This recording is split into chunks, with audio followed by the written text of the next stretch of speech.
Boss Lachlan McInnes is Safran's Chief Financial Officer. I'm pleased to say he joins us now from Paris. Lovely to have you on the programme. So tell me, what makes you so confident that we're going to see solid demand for jet engines and aircraft equipment, given the financial and confidence crisis that we have in Europe right now? You should bear in mind that aerospace is a world business. As you point out, we sell our jet engines, our landing gear, and other aircraft equipment to airlines and airframers around the world. So the pulse of our growth is world growth rather than specific European growth.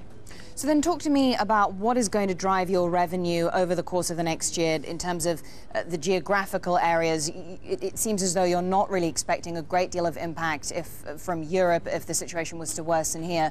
So which parts of the world are you really looking to drive that revenue growth?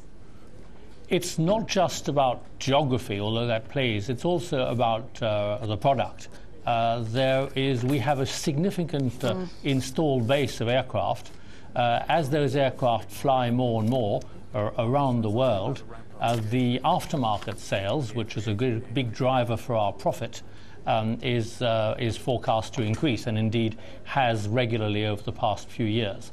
Secondly, as the price of kerosene remains high, the demand for more efficient aircraft and hence more efficient engines is going to drive the figures for new aircraft and new engines.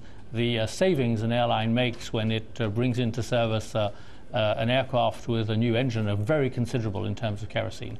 So it's both our installed base and our original equipment which will drive our figures. We're also present, remember, on you reminded your audience on the world's most successful product, the CFM56, which powers both Boeing and Airbus aircraft.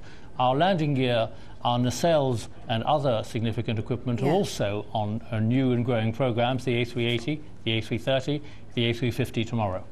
So can you tell me about, just switching gears a little bit, the consequences of the French presidential election and if that could have any potential implications for your defence division?